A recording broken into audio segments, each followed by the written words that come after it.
Hello tout le monde, c'est votre pasteur préféré. Ok, je viens de rentrer de mon jogging. Euh, Désolé pour mon état déplorable.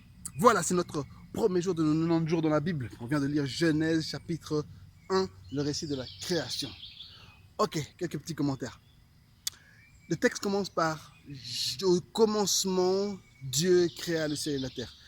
Genèse, c'est le livre qui nous explique les commencements de l'univers, les commencements de l'humanité, le commencement de l'alliance de Dieu avec Israël. C'est un livre qui nous établit les grands principes qui seront respectés tout le long de la Bible, les grands principes qui vont continuer en fait tout le long de la Bible et tout le long de l'histoire de l'humanité. Et ça répond aussi aux grandes questions. Pourquoi est-ce que nous sommes ici? Qu'est-ce que Dieu veut de nous? Comment les choses se sont passées? Et qui est Dieu au final? Au commencement, Dieu créa le ciel et la terre. Au commencement, Dieu. Genèse. Et toute la Bible est un livre sur Dieu. C'est un livre qui nous parle de Dieu, qui nous renseigne sur Dieu, qui nous renseigne aussi sur notre relation avec Dieu, ce que Dieu veut de nous. Et ça le fait par des principes, par des ordres, par des commandements, mais ça le fait aussi par des démonstrations, par des histoires, et ça le fait aussi par des poésies. Et c'est ce qu'on retrouve dans Genèse chapitre 1. Au final, c'est une très belle poésie avec un rythme, avec des répétitions et avec des conclusions et des très belles phrases. Au commencement, Dieu créa le ciel et la terre. La Bible commence par nous dire que tout ce qu'on voit autour de nous, rien de tout ça ne doit être adoré. Rien de tout ça n'est Dieu. Il y a un seul Dieu. Et c'est lui qui a tout créé. Nous-mêmes, humains, les animaux, le ciel, la terre, la mer, les éclairs, le feu, toutes ces choses, ce ne sont que des créatures. Ce ne sont pas des choses qui doivent être adorées. Tout ce qui doit être adoré, c'est notre Dieu.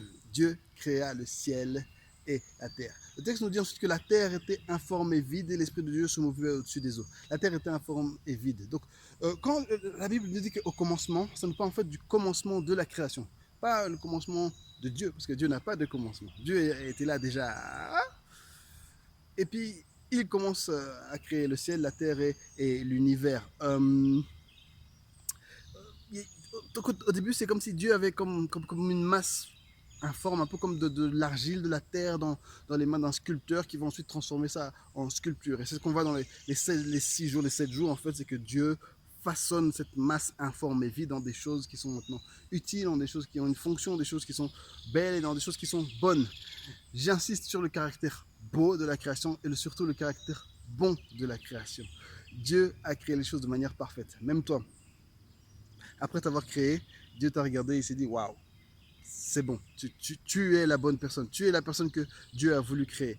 Même si tu as des trucs que tu trouves bizarres chez toi, même si ton apparence physique, ta famille, ton milieu, certaines choses en toi, tu les aimes pas spécialement.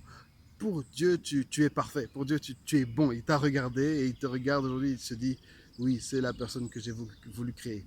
Maintenant, on apprendra dans les chapitres futurs que, bon, à cause de certains petits événements, on a maintenant des petites corrections à faire, mais à la base, tu es bon. Tu n'es pas une erreur. Tu es le résultat de la volonté de Dieu et de sa parole. Un dernier truc que je veux dire avant de finir, c'est Dieu créa le ciel et la terre. Dans ce chapitre, on voit la Trinité en action. On voit le Père qui parle, le Père qui parle, et on voit la parole de Dieu, le Fils qui met les choses en action. Et on nous parle aussi de cet esprit qui, premièrement, était là, et l'esprit qui est aussi insufflé en l'homme. Dès le début de la Bible, déjà, on nous parle de cette Trinité, de ce Dieu qui est en 3 personnes, mais qui est un seul Dieu et qui est en action de manière multiple. Alors voilà, c'est ce qu'on a pu voir pour aujourd'hui. Il y a encore plein de choses à dire et ça, je vais vous le laisser à vous de le faire. Alors je vous pose 3 questions, et peut-être une quatrième. 3 questions que je vais vous poser tous les jours pendant ces 90 jours. Premièrement, qu'est-ce que ce texte m'apprend sur Dieu? Qu'est-ce que ce texte t'a appris sur Dieu? Deuxièmement, qu'est-ce que ce texte t'a appris sur toi? Et troisièmement, qu'est-ce que tu dois faire alors? Quelles sont les actions que tu dois poser après avoir lu tout ceci? Et la quatrième petite question, c'est qu'est-ce que tu ressens? Est-ce que tu as senti ton cœur battre en lisant ces choses? Quels sont les sentiments que ça t'a fait ressentir?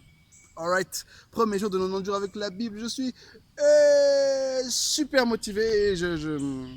Commentez, partagez, faites, voilà. Je vous aime, que Dieu vous bénisse. Bonne journée à tous.